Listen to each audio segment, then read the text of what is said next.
మన ప్రభువును మన రక్షకుడైన యేసుక్రీస్తు నామములో మీ అందరికీ మరొకసారి హృదయపూర్వక వందనాలు. దేవుని యొక్క వాక్యాన్ని మనం ధ్యానం చేసుకుంటున్నాం. పరిశుద్ధ బైబిల్ గ్రంథంలో నుంచి ప్రకటన గ్రంథము 6వ అధ్యాయము 9వ వచనం నుండి 11 వరకు ఉన్న వాక్యాన్ని చదువుకుందాం. ఆయన 5వ ముద్రను విప్పినప్పుడు దేవుని వాక్యం నిమిత్తమును తాము సాక్ష్యము నిమిత్తము వధింపబడిన వారి ఆత్మలను బలిపీఠం కిందట నేను చూచితిని. వారు నాదా సత్యస్వరూపి పరిశుద్ధుడా, ఎందాక తీర్పు తీర్చకయు మా రక్తము నిమిత్తం భూనివాసులకు ప్రత్యండ చేయక ఉందు అని బిగ్గరగా కేకలు వేసిరి. తెల్లని వస్త్రం వారిలో ప్రతివానికి ఇవ్వబడును. వారిలో వలన చంపబడి వారి యొక్క సహదాసుల యొక్కయు సహోదరుల యొక్క లెక్క పూర్తి వరకు ఇంకా కొంచెం కాలము విశ్రమింపవలనని వారితో చెప్పబడను. ప్రభునందు ప్రియులరా, ఇది 5వ ముద్ర విప్పినప్పుడు జరిగే సంభవాన్ని గురించి మనం వింటున్నాం.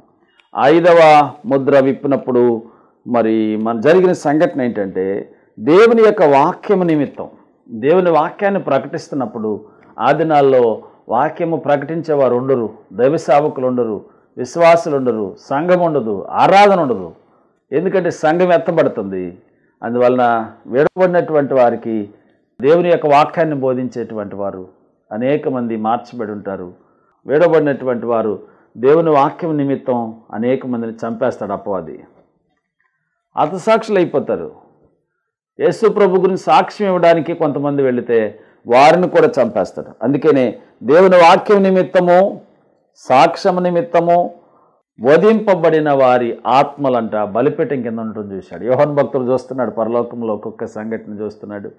మరి దేవుని కోసం చనిపోయినటువంటి వీరిని హతసాక్షులు అంటారు. మార్టర్డమ్ అంటే అపవాది యొక్క దుర్మార్గమైనటువంటి పరిస్థితిని బట్టి ఈ ఫ్యానటిక్స్ అనేటువంటివి ఈ భూలోకంలో అనేక మందిని చంపటం అనేటువంటిది దేవుని బిడ్డలను మనం చూస్తే మొదటిగా బాప్తిస్మిచ్చే యోహాను దగ్గర నుంచి కూడా మనం చూస్తూ ఉంటాం. బాప్తిస్మిచ్చే యోహాను చంపగలిగారు, కానీ ఆయన శిష్యులను కానీ ఆయనలో ఉన్న ఆత్మను కానీ వారు చంపలేకపోయారు. శారీరకంగా చంపడానికి మరి లోకంలో ఉన్నటువంటి దుర్మార్గులైనటువంటి వారు, లోకంలో రకరకాల రంగాలలో ఉన్నటువంటి వారు వాడుకునేటువంటి పద్ధతిని అపవాది దేవుని సేవకుల మీద, విశ్వాసుల మీద మనము చూస్తూ ఉంటున్నాం. భారతదేశంలో సువార్త ప్రకటించకూడదని ఎందుకు అంత భయపడుతున్నారో తెలియదు. 88% ఉన్నటువంటి వారు, మరి 100% ఉన్నటువంటి ప్రజలు ఎందుకు భయపడుతున్నారు? ప్రజలకేం లేదు, కొంతమంది బయలుదేరి ఎంతో మంచివారు ఉన్నారు. నా స్నేహితులు చాలామంది ఉన్నారు. అన్ని మతాల వారిలో నాకు స్నేహితులు ఉన్నారు. మేము అప్పుడప్పుడు చర్చించుకుంటూ ఉంటాం. మేము ఎప్పుడు కూడా ఎవరి గురించి ఎవరు విమర్శించుకోవటం కానీ లేదు. అంటే మతం అనేది మానవునికి ఆత్మ సంబంధమైంది తప్ప శరీర సంబంధమైంది కాదు. అది వారి వారి వ్యక్తుల యొక్క నమ్మకాల మీద ఆధారపడి ఉంటుంది. కాబట్టి ప్రియులారా, ఆ మనుషులైనటువంటి వారిని సరైన మార్గంలో పెట్టడానికి సేవకులు కొన్నిసార్లు నొక్కి వక్కానించినప్పుడు సమస్యలు వస్తూ ఉంటాయి, రకరకాలైన ఇబ్బందులు ఎదురవుతూ ఉంటాయి మనకి. కాబట్టి ఏం చేయనంటే మనకు తెలియదు. దేవుడు ఎవరిని ఏర్పాటు చేసుకున్నాడో రక్షించుకోవడానికి తప్పనిసరిగా వారు రక్షించబడతారు. దాని నిమిత్తం మనం లేనిపోయిన పద్ధతులు ఉపయోగించాల్సిన అవసరం ఏం లేదు. దేవుని వాక్యం నా ప్రియమైన సహోదరులరా, మనం చూస్తే ఈ 5వ ముద్ర విప్పినప్పుడు వధింపబడ్డారు. దేవుని కొరకు తమ ప్రాణాన్ని త్యాగం చేసినటువంటి హతసాక్షులైనటువంటి వారు ఆ బలిపీఠం కింద వారి ఆత్మలను చూశాడంటండి. చూసినప్పుడు వారు ఇలా ప్రార్థన చేస్తున్నారు, వారు నాదా సత్యస్వరూపి పరిశుద్ధుడా, ఎందాక ఈ ప్రపంచానికి భూనివాసులకు ప్రతిదండం చేయవయ్యా. స్వార్థ నిమిత్తం చంపబడ్డాం, వాక్యం నిమిత్తం చంపబడ్డాం, నీ గురించి సాక్ష్యం ఇవ్వటం వల్ల చంపబడ్డాం. కాబట్టి ఇదిగో నువ్వు మాకు తీర్పు తీర్చు, భూనివాసులకు ప్రతిదండం చేయి, దండనకు ప్రతిదండం చేయి, తీర్పు తీర్చు, నీతిగల న్యాయాధిపతి అని ప్రతిరోజు కూడా అక్కడ ప్రార్థన చేస్తూ ఉన్నారట. దేవుని బిడ్డలారా, అయితే అక్కడ వాక్యంలో రాయబడిన మాట ఏంటంటే, వారి వలె ఇంకా అనేక మంది క్రీస్తు కొరకు చంపబడేటువంటి వారు ఉన్నారని, మరి హతసాక్షులు అయ్యేటువంటి వారు ఉన్నారని, వారి సహదాసుల యొక్క సహదాసురండ్ర యొక్క లెక్క సంపూర్తి అయ్యేంత వరకు మరి వారికి తీర్పు అనేటువంటిది జరగదని విశ్రమించాలి అని చెప్పటం విన్నాడట. ఇకపోతే 6వ ముద్ర విప్పినప్పుడు జరిగే సంఘటన మనం చూస్తూ ఉంటున్నాం.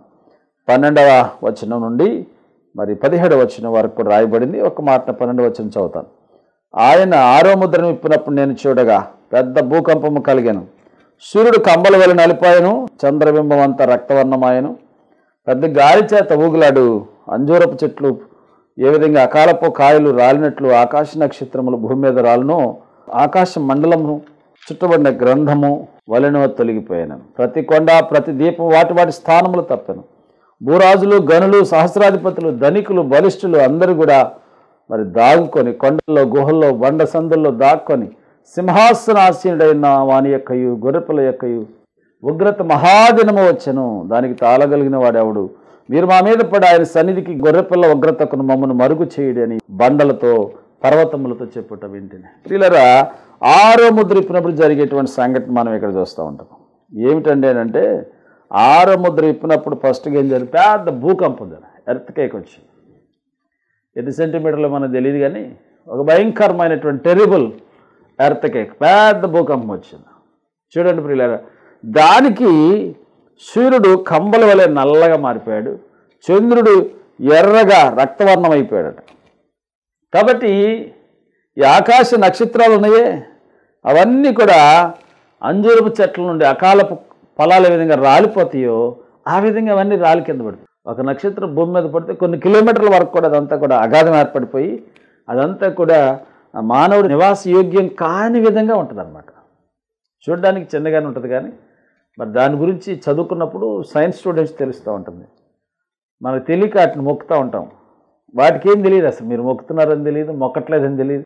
ఎందుకంటే దేవుడు వాటిని ఏర్పాటు చేశాడు, ఆయన సృష్టించాడు, సృష్టికర్త అంతే. That's all right. కొన్ని వందల కోట్ల నక్షత్రాలు ఉంటాయి. దేవుని బిడ్డలారా, అబ్రహాము చెప్పాడు, ఇస్కరేణుల వలె లెక్కించంటే ఆకాశ నక్షత్రాలు లెక్కించండి, నా వల్ల కాదన్నాడు. అట్లా నీ సంతానాన్ని భూమి మీద విస్తరింపజేస్తానన్నాడు. అలాగే దేవుడు విస్తరింప చేస్తూ వచ్చాడు. కాబట్టి ప్రియమైన వారులారా, మరి అవన్నీ కూడా రాలి భూమి మీద పడినప్పుడు భూమి కాముగా ఉంటుందా? ప్రజల మీద పడుతుంది. ఎక్కడ పడితే తెలియదు, ఏంటో తెలియదు, ప్రజలందరూ కూడా నశించిపోతారు.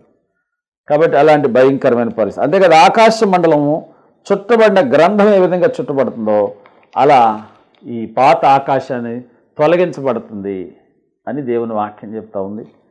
ప్రతి కొండ, ఎన్ని కొండలు ఉన్నా సరే, వాక్యం చెప్తుంది 1000 కొండల మీద పశువులని నావి కావన్నాడు దేవుడు.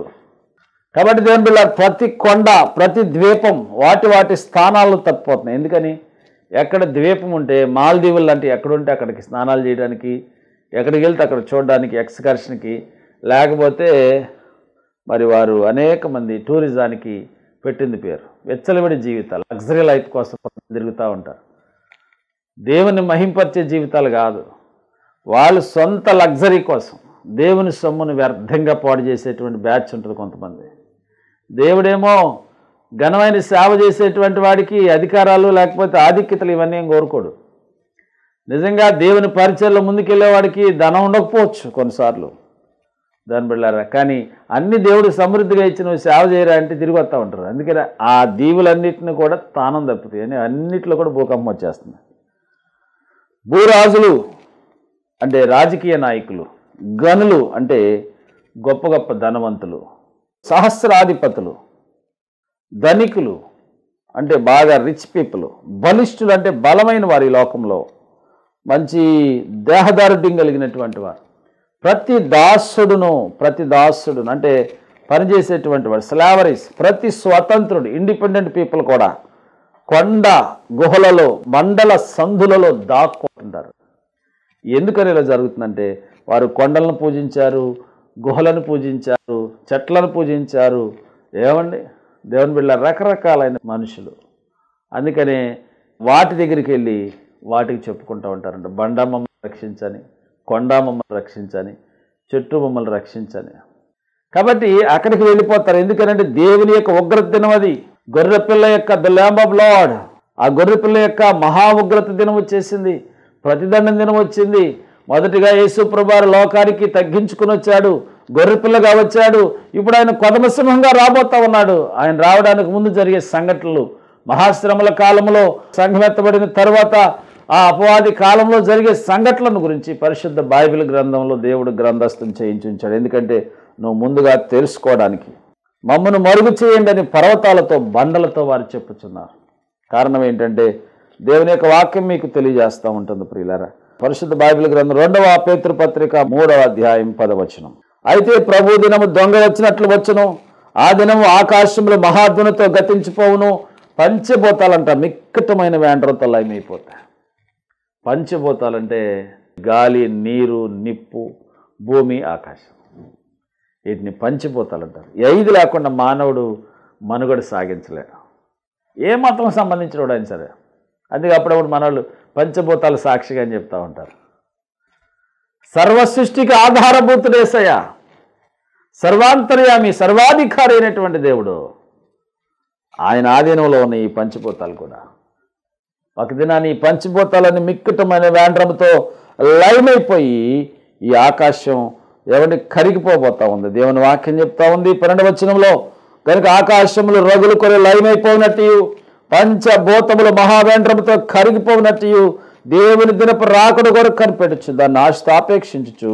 మీరు పరిశుద్ధమైన ప్రవర్తనతో, భక్తితో ఎంతో జాగ్రత్తగా ఉండాలని కోరుకుంటున్నాను. 13వ వచనం, ఆయనను మనం ఆయన వాగ్దానం బట్టి కొత్త ఆకాశము కొరకు, కొత్త భూమి కొరకు కనిపెట్టుచున్నాము, వాటి యందు నీతి నివసించునని చెప్తా ఉన్నా.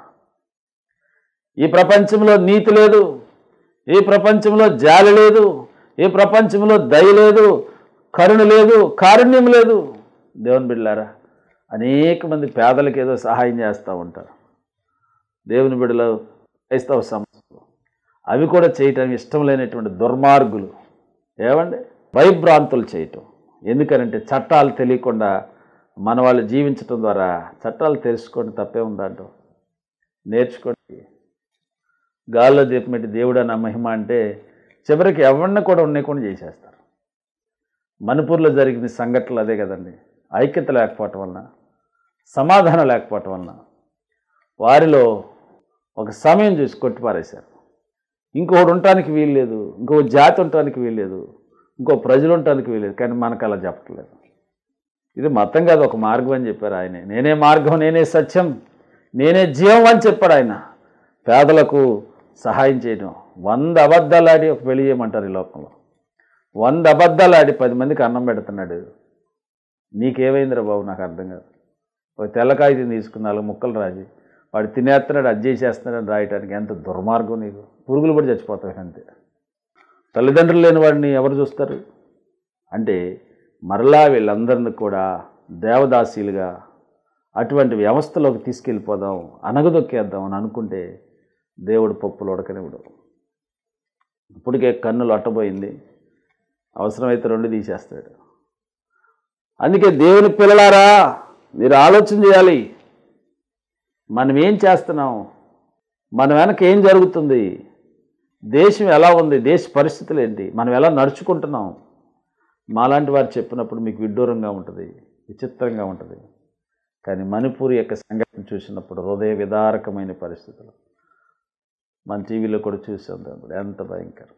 నేటికి కూడా దుర్మార్గమైనటువంటి అలాంటి పరిస్థితులు. ఆ విధంగా చేయమని ఏ మతం బోధిస్తుందండి? నిన్ను వల్ల నీ పొరుగువాన్ని ప్రేమించమంటుంది. నువ్వు దీర్ఘాయుష్వంతుడు ఉన్నట్లు తల్లిని తండ్రిని సన్మానించమంటుంటే దీన్ని బ్యాన్ చేయాలంట. ఎంత దుర్మార్గం.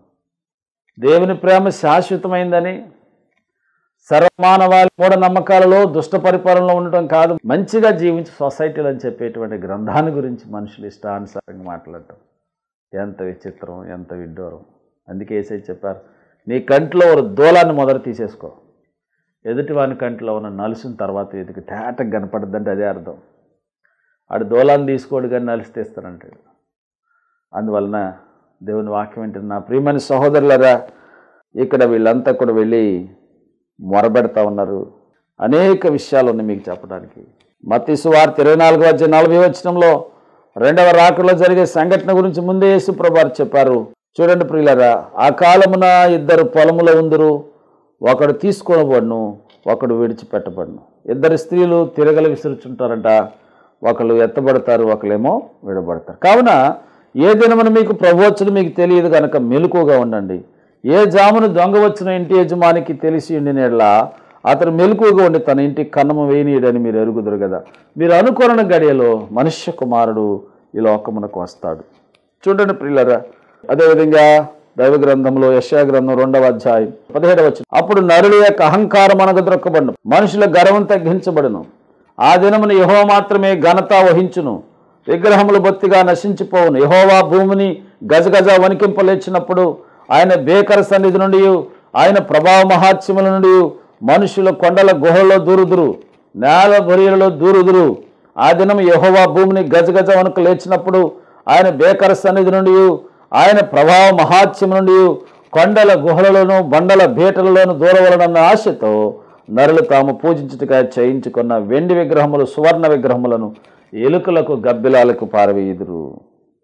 చూడండి, తన నాసిక రంధ్రంలో ప్రాణము కలిగిన నరుని లక్ష్య పెట్టకము, వారిని ఏ విషయంలో ఎన్నిక చేయవచ్చునని వాక్యం రాయబడి. కాబట్టి ప్రియులరా, అదే సంఘటన మనం ఇక్కడ వింటున్నాం. కాబట్టి ప్రభువైన యేసయ్య ఉండగా ఈ లోకంలో ఉన్నవన్నీ కూడా దండగా. కాబట్టి నా ప్రియమైన సహోదరుడా, సహోదరి, దేవునికి ఇచ్చినటువంటి ఆధిక్యతను నువ్వు ముందు తీసుకుని వెళ్ళాలి. ఇకపోతే 7వ అధ్యాయంలోకి మనం వెళ్తాం. అటు తర్వాత భూమి యొక్క 4 దిక్కుల్లో 4 దేవదూతలు నిలిచియుండి, భూమి మీదనైనను సముద్రం మీదనైనను ఏ చెట్టు మీదనైనను గాలి వీచకూడనట్లు భూమి యొక్క 4 దిక్కులో వాయువులను పట్టుకుని ఉండగా చూసేది. చూడండి దేవుని బిడ్డలారా, మరి ఇక 4 దేవదూతలు ఉన్నారు. ఆ 4 ఏం చేస్తున్నారంటే 4 దిక్కులు ఉన్నారు. ఈ 4 దిక్కులు ఉండి వీళ్ళు ఏం చేస్తున్నారంటే అంటే ఆ 4 దిక్కులు కూడా వాయువు అంటే గాలిని ఇలా పట్టుకుని ఉన్నారు. ప్రభునందు ప్రియులారా, చూడండి, ఆయన సజీవుడకు దేవుని ముద్ర గల వేరొక దూత సూర్యోదయ దిశ నుండి పైకి వచ్చుట చూచితిని. భూమికిని సముద్రమునకు హాని కలగజేయుటకై అధికారం పొందిన ఆ 4 దేవదూతలతో, ఈ దూత మేము మా దేవుని దాసులను వారి నొసల యందు ముద్రించే వరకు భూమికైనను సముద్రముకైనను చెట్టుకైనను హాని చేయవద్దని బిగ్గరగా చెప్పాను. అప్పుడు ముద్రింపడిన వారి లెక్క చెప్పగా వింటిని. 1,40,000 మంది ఇశ్రాయేలు గోత్రములన్నిటిలో ముద్రింపబడినటువంటి వారట. ఈ 1,40,000 మంది ఎవరు అనేది పెద్ద ప్రశ్న, కాంట్రవర్సీ. చాలామంది ఏమన్నారు, 7th డే మిషన్ వాళ్ళు ఏం చెప్తున్నారంటే ప్రపంచంలో 1,44,000 మంది మేమే అని చెప్తా ఉన్నారు. ఇంకొంచెం ముందుకు అడిగేసి ఆర్ఎస్ఎం వారు చెప్తున్నారు, ఇంకొంచెం ముందుకేసి ఇంకోళ్ళు చెప్తున్నారు. కానీ వాస్తవానికి ఇక్కడ ఏం రాయబడింది అని అంటే ఇశ్రాయేలు గోత్రములన్నిటిలో ముద్రింపబడినటువంటి వారు, ప్రత్యేకించబడినటువంటి వారు. ముద్రించబడిన వాళ్ళు అంటే మిగతా వాళ్ళు చాలామంది ఉంటారు, కానీ దేవుడు ప్రత్యేకంగా ఏర్పాటు చేసుకున్నటువంటి వారి గురించి ఆ మాట రాశారు.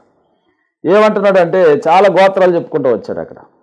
12,000 మంది రూబేను గోత్రంలో, 12,000 మంది గాదు గోత్రంలో, అషేరు గోత్రములో, నప్తాలి గోత్రములో, మనష్షే గోత్రములో, షిమియోను గోత్రములో, లేవి గోత్రములో, ఇశ్శాఖారు గోత్రములో, జెబులోను గోత్రములో, యోసేపు గోత్రములో, బెన్యామీను గోత్రములో ముద్రించబడ్డారు. ప్రభునందు ప్రియులరా, మీరు ఆలోచన చేసినప్పుడు ఇందులో ఒక గోత్రం మిస్ అయింది. అదేంటంటే దాను గోత్రం. అంటే ఆ దాను గోత్రంలో నుంచే అంత్యక్రీస్తు వస్తాడు. దాను ఎవరు, వాడు ఎక్కడికి వెళ్ళాడు, ప్రస్తుతం ఎక్కడున్నాడు అని కనుక మనం ఆలోచన చేస్తే అది వేరొక పాఠంలో మనం నేర్చుకుంటాం. కాబట్టి ఆ దాను గోత్రాన్ని గురించి పరిశుద్ధ బైబిల్ గ్రంథంలో ఎస్పెషల్లీ దేవుడు ముందే చెప్పాడు. దాను గోత్రాన్ని గురించి ఏమన్నాడంటే దైవ గ్రంథాన్ని మీరు చూస్తే ఆదికాండము 49వ అధ్యాయం 16వ వచనం, దాను ఇశ్రాయేలు గోత్రికుల వలె తన ప్రజలకు న్యాయం తీర్చును. దాను త్రోవలో సర్పముగాను దారిలో కట్లపాముగా నుండును. అది గుర్రపు మడిమేలు ఖర్చును, అందువలన ఎక్కువవాడు వెనుకకు పడును. యెహోవా నీ కొరకు రక్షణ కనిపెట్టి ఉన్నాను. దాని గురించి ఇలా రాస్తాడండి, తన ప్రజలకు న్యాయం తీరుస్తాడు. దాను త్రోవలో సర్పంగాను దారిలో కట్లపాములాగా ఉంటాడు. సర్పంట్ అనేది అపవాదికి సంబంధించినటువంటిది. కాబట్టి తప్పనిసరిగా ఆది సర్పము, ఘట సర్పము, అపవాది దాని యొక్క గోత్రాన్ని, ఆ గోత్రంలో నుంచి అంత్యక్రీస్తు వస్తాడనేటువంటిది మరి బైబిల్ పండితులు చెప్తున్నటువంటి అనేక మంది విశ్వసిస్తున్నటువంటి సత్యం. ఎందుకంటే ఈ గోత్రాల్లో మరి ఆ గోత్రం మిస్ అయినట్లుగా మీరు అండర్స్టాండ్ చేసుకోవాలి. అందువలన ఆ దైవ గ్రంథంలో మీరు చూస్తే మరి రక్షించబడినటువంటి వాళ్ళందరి పరిస్థితి ఏంటి ప్రపంచవ్యాప్తంగానంటే 9వ వచనం, అటు తర్వాత నేను చూడగా ఇదిగో ప్రతి జనములో నుండి, ప్రతి వంశములో నుండి, ప్రజలలో నుండి, ఆయా భాషలు మాట్లాడే వారిలో నుండి వచ్చి ఎవడో లెక్కింపజాలని గొప్ప సమూహం పరలోక రాజ్యానికి బయలుదేరుతుంది. అది కూడా చూశాడు ఆయన. ఎంత గొప్ప సత్యం. కాబట్టి ఎవరైతే ఆయన ఎందు విశ్వాసం ఉంచుతారో వారందరూ కూడా తెల్లని వస్త్రాలు ధరించుకొని ఖర్జూరపు మట్టలు చేత పట్టుకుని సింహాసనం ఎదుట గొర్రెపిల్ల ఎదుట నిలబడి 10వ వచనం, సింహాసనాసీనుడైన మా దేవునికిని గొర్రెపిల్లకును మా రక్షణకు స్తోత్రం మహాశబ్దం చేస్తా ఉన్నారు. దేవదూతలందరూ సింహాసనం చుట్టూను, పెద్దల చుట్టూను, ఆ 4 జీవుల చుట్టూను, 4 జీవుల చుట్టూ నిలబడి ఉన్నది. 6 సింహాసనం ఎదురు సాష్టాంగపడి ఆమేన్ యుగమును దేవునికి స్తోత్రం, మహిమ, జ్ఞానం, కృతజ్ఞత, స్తుతి, ఘనత, శక్తి, బలం కలుగునుగాక అని చెప్పారు. ఏంటంటే అది ఒకటి, మా దేవునికి స్తోత్రము. రెండవది మహిమ, మూడవది జ్ఞానము, నాలుగవది కృతజ్ఞత, ఐదవది స్తుతి, ఆరవది ఘనత, ఏడవది శక్తి, ఎనిమిదవది బలం. ఈ 8 కూడా మరి కలుగునని చెప్పుచు దేవునికి నమస్కారం చేశారు. ప్రభునందు ప్రియులారా, పెద్దల్లో ఒకడు అంటున్నాడు, వీరు ఎక్కడి నుండి వచ్చారు అని అంటే, మహాశ్రమల నుండి వచ్చిన వారు, మహాశ్రమల నుండి వచ్చిన వారు గొర్రెపిల్ల రక్తంలో తమ వస్త్రాలని ఒదుక్కుని తెలుపు చేసుకున్నటువంటి వారని చెప్పారు. వారు రాత్రి మగలు దేవుని దగ్గర నిలబడి పరిశుద్ధులు పరిశుద్ధులు అని గాన ప్రతిగానాలు చేస్తున్న దేవదూతలతో కలిసి వారు దేవుణ్ణి ఆరాధిస్తారు. దేవుడే వారికి గుడారంగా ఉంటాడు. 16వ వచనంలో వారికి ఇక మీదట ఆకలి లేదు, దప్పిక లేదు, సూర్యుని ఎండ లేదు, ఏ వడగాలి లేదు. మరి ఏలైనగా సింహాసనం మధ్య నుండి గొర్రెపిల్ల వారికి కాపరి అయి జీవజలముల బుగ్గల యొద్దకు వారిని నడిపిస్తుంది. అంతేకాదు దేవుని కొరకు వారు పడిన కష్టాలు, కన్నీటిలు ఇవన్నీ చూసి దేవుడే వారిని కూర్చోబెట్టుకుని వారి బాష్ప బిందువులన్నీ కన్నీటి అంతా కూడా తురుస్తాడని అక్కడ వాక్యం రాబడి. కాబట్టి నువ్వు దేవుని కొరకు ఎక్కడ కన్నీరు గారుస్తున్నావో, ఎక్కడ ఇబ్బందులు పడుతున్నావో, ఎటువంటి పరిస్థితులు కూడా ప్రయాణం చేస్తానో నాకు తెలియదు, కానీ ప్రభు ఒకరోజు నీ కన్నీటిని తురుస్తాడని చెప్పడానికి పరిశుద్ధ బైబిల్ గ్రంథము నీకు ఆధారమై ఉంటుంది. 8వ అధ్యాయం 1వ వచనం, ఆయన 7వ ముద్ర నిప్పునప్పుడు పరలోకమందించి మించి అరగంట నిశ్శబ్దముగా ఉండెను. అంతటా నేను దేవుని ఎదుట నిలుచుండి 7 దూతలను చూచితిని, వారికి 7 బోరలు ఇవ్వబడిన. కాబట్టి ప్రభునందు ప్రియులారా, 7వ ముద్ర విప్పేటప్పటికి పరలోకమందు అరగంట నిశ్శబ్దంగా సైలెంట్ అయిపోయింది. పరలోకంలో ఒక అర్ధగంట ఎందుకు నిశ్శబ్దమైందో ఏంటో నెక్స్ట్ పాఠంలో మనం నేర్చుకోగలుగుతాం. దేవుని యొక్క వాక్యంలో రాయబడిన మాట నేను మీకు జ్ఞాపకం చేసి ముగిస్తాను. దేవుని బిడ్డలారా, హబక్కూ గ్రంథం 2:20లో ఆయన పరిశుద్ధ ఆలయమందు ఉన్నాడు గనుక మనం మౌనముగా ఉండాలని రాయబడింది. జెఫన్యా గ్రంథం 1వ అధ్యాయం 7వ వచనంలో మనం మౌనంగా ఉండాలని, జకర్యా గ్రంథం 2వ అధ్యాయం 13వ వచనంలో కూడా మౌనంగా ఉండాలని వాక్యంలో రాయబడింది. కాబట్టి సైలెంట్. ఒక్కసారి పరలోకం అంతా ఎందుకు నిశ్శబ్దమైపోయింది, పరలోకంలో ఆ అర్ధగంట ఎందుకు సైలెంట్ ఏర్పడింది అనే విషయాన్ని మనం నేర్చుకోబోతున్నాం. కాబట్టి దేవుని బిడ్డలారా, ఈ విధంగా ధారావాహికంగా జరుగుతున్నటువంటి ఈ కార్యక్రమాలు మరి మీ జీవితాలకు ఆశీర్వాదకరంగా ఉండాలని, మీరు అనేక ఆధ్యాత్మిక సత్యాలు తెలుసుకోవాలని, పరిశుద్ధ గ్రంథమైన ప్రకటన గ్రంథం మర్మాలను మీరు తెలుసుకొని దేవుని కొరకు మరి ఇంకా బలమైనటువంటి విశ్వాసాలుగా ఉండాలని, బలమైన సేవకులుగా ఉండాలని, ఇంకా దేవుని సత్యాలు తెలుసుకుని గొప్ప సేవ జరిగించాలని, ఈ కార్యక్రమాల ద్వారా మీ సంఘాలకు దీవెనకరంగా ఉండాలని, దేవుని బిడ్డల యొక్క క్రైస్తవ సంఘ క్షేమాభివృద్ధి కొరకు ఇవన్నీ కూడా ప్రచురం చేయబడుతూ ఉన్నాయి. మీ దైవనంద జీవితాల్లో దేవుడు మిమ్మల్ని ఆశీర్వదిస్తారు. తప్పనిసరిగా ఈ కార్యక్రమాలకు మీ సహకారాన్ని అందించండి. దేవుని బిడ్డలారా, దేవుడు మీ ద్వారా అనేక వందలాది మంది, వేలాది మంది దేవుని యొక్క వాక్యాన్ని ఆటంకం లేకుండా నిరాటంకంగా అందించడానికి దేవుడు మిమ్మల్ని వాడుకోబోతూ ఉన్నాడు. దేవుడు తన పని ఎవరైతే చేస్తారో దేవుడు వారిని దీవిస్తాడు, ఆశీర్వదిస్తారు. అందువలన దేవుని యొక్క వాక్యాన్ని మనం వింటూ ఉన్నాం. 7 ముద్రల యొక్క వివరణ గురించి మనం నేర్చుకోగలిగాం. దేవదేవుడు మీ కుటుంబాలను బహు సమృద్ధిగా ఆశీర్వదించి దీవించునుగాక. ఆమేన్. ప్రార్థన చేసుకుందాం. మమ్మల్ని మిక్కిలిగా ప్రేమించిన యేసయ్య, దేవా నీకు వందనాలు, స్తోత్రం చెల్లిస్తున్నాం. 7 ముద్రల వివరణ ఇంతవరకు కూడా మేము నేర్చుకోగలిగాం. ప్రభువా, కొడిన బిడ్డలను దీవించండి, నీ వాక్యం వింటున్న వారిని ఆశీర్వదించండి. ఆధ్యాత్మిక ఆసక్తి ఎవరికైతే ఆసక్తి కలిగి ఉన్నారో ఆశ కలిగిన ప్రాణాన్ని మీరు తృప్తిపరుస్తానని చెప్పారు కనుక వారి ఆశలు మీరు తీర్చండి, వారి బిడ్డలను దీవించండి, మంచి ఉద్యోగాలు దయచేయండి, చదువుల్లో తోడుగొనండి, సంతానం లేని బిడ్డలకు సంతాన ప్రాప్తి మీరు దయచేయండి. అనారోగ్యం ఉన్నవారు క్యాన్సర్తో, ప్రభువా భయంకరమైనటువంటి షుగర్తో, భయంకరమైనటువంటి బాధలతో, ఇబ్బందుల్లో, అనారోగ్యంలో ఉన్నటువంటి వారు, కిడ్నీ ప్రభా రోగులు నాయన, భయంకరమైనటువంటి హార్ట్ ట్రబుల్తో ఉన్నటువంటి వారిని మీరు ముట్టి స్వస్థపరచండి. గుండె చెదిరిన వారిని బాగు చేసేవాడిని నేనని మీరు సెలవిచ్చారు. ప్రతి ఒక్కరిని తాకండి ప్రభువా. యేసయ్యా మీకు వందనాలు. 12 సంవత్సరాల రక్తస్రావం కలిగిన స్త్రీని ముట్టి బాగు చేసావు నాయన. అట్టి గొప్ప స్వస్థత ప్రభువా, బ్లడ్ క్యాన్సర్ నుంచి విడుదల అనుగ్రహించండి, సహాయం చేయండి. యేసు పరిశుద్ధ నామములో స్తుతించి అడుగుచున్నాను తండ్రి. ఆమేన్. ఆమేన్. ప్రభు స్తోత్రం. ఈ కార్యక్రమాలు మీ జీవితాలకు ఆశీర్వాదకరంగా ఉన్నాయని మేము నమ్ముతున్నాం. మీరు రాస్తున్నటువంటి లెటర్లను బట్టి, మీరు పంపిస్తున్న వాట్సాప్ మెసేజ్లను బట్టి, ఈమెయిల్స్ని బట్టి, మరి ఫోన్ కాల్ని బట్టి ఎంతగానో దేవుని స్తుతిస్తూ ఉన్నాం. స్క్రీన్ మీద వస్తున్నటువంటి నెంబర్లు మీరు తప్పనిసరిగా మీరు మనం సహకరించవచ్చు, ఫోన్ చేయొచ్చు, మీ ప్రార్థన అవసరాలు మాకు తెలియచేయవచ్చు. తప్పనిసరిగా మీ కొరకు ప్రార్థన చేస్తాం. మరి మీ కుటుంబాలలో దేవుడు గొప్ప గొప్ప కార్యాలు జరిగించాలని, దేవుడు మీ బిడ్డలను వారి చదువుల్లో ఉద్యోగాలు ఆశీర్వదించాలని మేము ప్రతినిత్యం కూడా ప్రార్థన చేస్తూ ఉన్నాం. ఈ టీవీ చూస్తున్నటువంటి మీరు అందరూ కూడా ఎవరైతే చూస్తున్నారో మీ పేరు, మీ యొక్క విషయాలు మాకు పంపించండి. ప్రతి దినము కూడా మీ కొరకు ప్రార్థన చేయబడుతుంది. తప్పనిసరిగా మీ కుటుంబాలను దేవుడు దీవిస్తారు. మరలా కలుసుకునే వరకు సెలవు. దేవుడు మిమ్మల్ని ఆశీర్వదించును గాక. God bless you.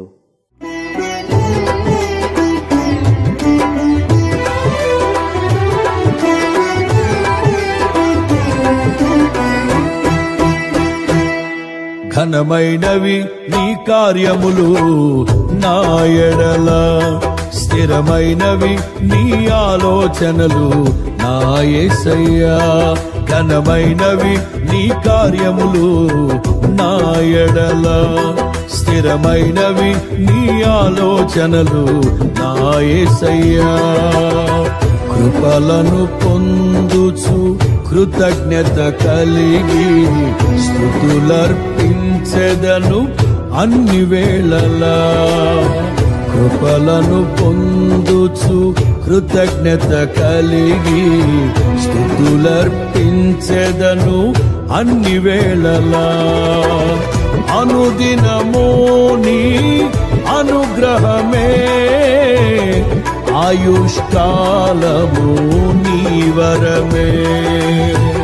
అనుదినము నీ అనుగ్రహమే, ఆయుష్కాలము నీ వరమే. ఘనమైనవి నీ కార్యములు నా ఎడల, స్థిరమైనవి నీ ఆలోచనలు నా యేసయ్యా.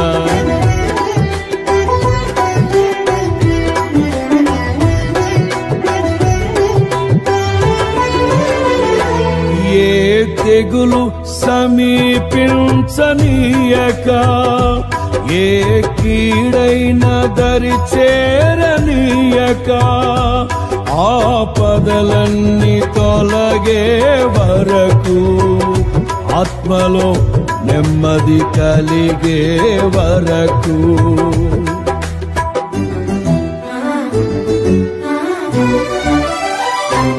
ఏ తెగులు సమీపించనీయక, ఏ కీడైన దరి చేరనీయక, ఆపదలన్నీ తొలగే వరకు, ఆత్మలో నెమ్మది కలిగే వరకు.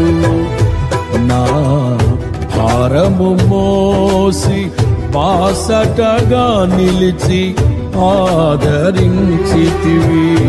నీ స్తుతి మహిమలు నీకే చెల్లించెదను జీవితాంతము. ఘనమైనవి నీ కార్యములు నా ఎడల, స్థిరమైనవి నీ ఆలోచనలు నా యేసయ్యా. కృపలను పొందుచు కృతజ్ఞత కలిగి స్తుతులర్పించెదను అన్ని వేళలా. అనుదినము నీ అనుగ్రహమే, ఆయుష్కాలము నీ వరమే. అనుదినము నీ అనుగ్రహమే, ఆయుష్కాలము నీ వరమే. ఘనమైనవి నీ కార్యములు నా ఎడల, స్థిరమైనవి నీ ఆలోచనలు నా యేసయ్యా.